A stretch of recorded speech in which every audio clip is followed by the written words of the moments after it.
Pada episod kali ini, kita akan merungkai kisah dan cerita misteri legenda buaya bujang senang yang sangat populer pada suatu ketika dulu. Mengikut perincian data rangka buaya, dikatakan bujang senang adalah buaya keempat terbesar di dunia. Sekiranya Anda ingin menyaksikan sendiri replika tengkorak bujang senang, Anda boleh datang ke Sarawak kerana di situ dipamerkan rangka replika bujang senang di Lading Buaya Jong, Sarawak. Namun sebilangan masyarakat di Sarawak masih percaya bahawa bujang senang masih berkeliaran dan yang ditembak mati ialah Dayang Fatimah Eneng Emas, iaitu isteri bujang senang. Sebenarnya, misteri siluman buaya atau cerita buaya jadian, iaitu si bujang senang, bukanlah satu nama yang asing lagi di Sarawak. Terdapat berbagai versi legenda bujang senang yang diceritakan kepada umum.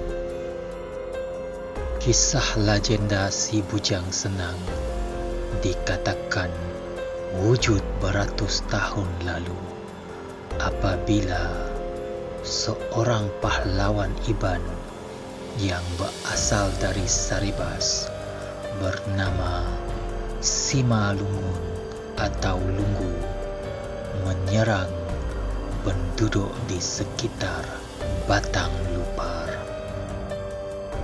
Mengikut cerita dari mulut ke mulut, Simalungun atau lebih dikenali sebagai Lunggu digambarkan seorang sosok jejaka yang kebal, malah diangkat sebagai jagoh ngayau, iaitu si pemotong kepala.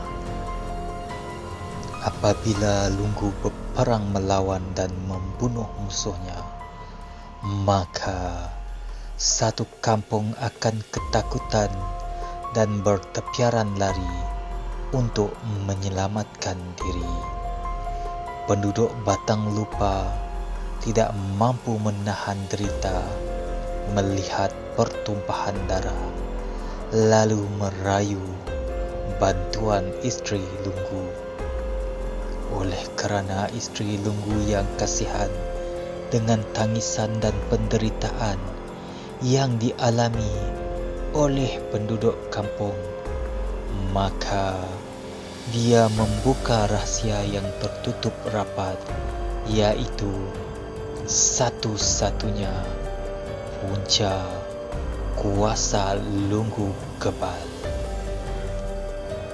Isteri Lunggu menceritakan bahawa Lunggu adalah seorang pengamal ilmu kebal dan ilmu kebal Lunggu akan lenyap apabila Lunggu dibawa ke Sungai Batang Lupa kerana air di situ adalah pemusnah kekebalan Lunggu. Sekiranya tubuh Lunggu terkena air Sungai Batang Lupa, maka seluruh kuasa dan kekebalannya akan luntur. Setelah mengetahui kelemahan si Lunggu, maka dengan tidak semena-menanya, penduduk Batang Lupa berkumpul beramai-ramai untuk menyerang Lunggu dan mengheretnya ke sungai. Penduduk kampung menangkap Lunggu dan mereka memotong kepala Lunggu dan mayatnya disemadikan secara terbalik di tebing sungai berkenaan. Walaupun begitu, penduduk kampung tidak mengetahui dan menyangka di dasar batang lupar ada dewa yang mengalu-alukan kedatangan Lungu. Dikatakan dewa sungai begitu kasihan melihat kezaliman yang dilakukan oleh penduduk kampung terhadap Lungu. Maka dewa sungai telah menjelmakan Lungu kepada seekor buaya gergasi. Disinilah bermulanya episod cerita dendam Lungu, iaitu dendam seorang suami yang menjelma menjadi bujang senang yang memburu musuh dan keturunan yang mengkhianatinya. Tidak diketahui pengakhirannya cerita si bujang senang, tetapi selepas itu si bujang senang terus menguasai sungai Batang Lupa dan membaham mangsa dan korban semenjak tahun 1982 hingga 1991 yang dipercayai mencecah 13 korban. Kemuncak keganasan bujang senang berlaku pada Mei 1992 apabila menyambar mangsa ke-14, iaitu Dayang Anak Bayang, ketika gadis Iban itu menyeberangi sungai Pelaban bersama-sama ibunya. Oleh kerana berang dengan kejadian berkenaan, puluhan penduduk Iban memburu buaya bujang senang. Dikatakan pada satu hari, selepas berjaya menjejaki bujang senang, maka siluman buaya ganas itu berjaya dikepung di kawasan sungai. Tetapi cubaan untuk membunuhnya menggunakan lembing dan peluru gagal kerana buaya siluman ini kebal dan lut dari lembing dan peluru. Melihat kejadian aneh tersebut, maka penduduk kampung kemudiannya telah bersepakat untuk memanggil seorang dukun dan pawang buaya Iban.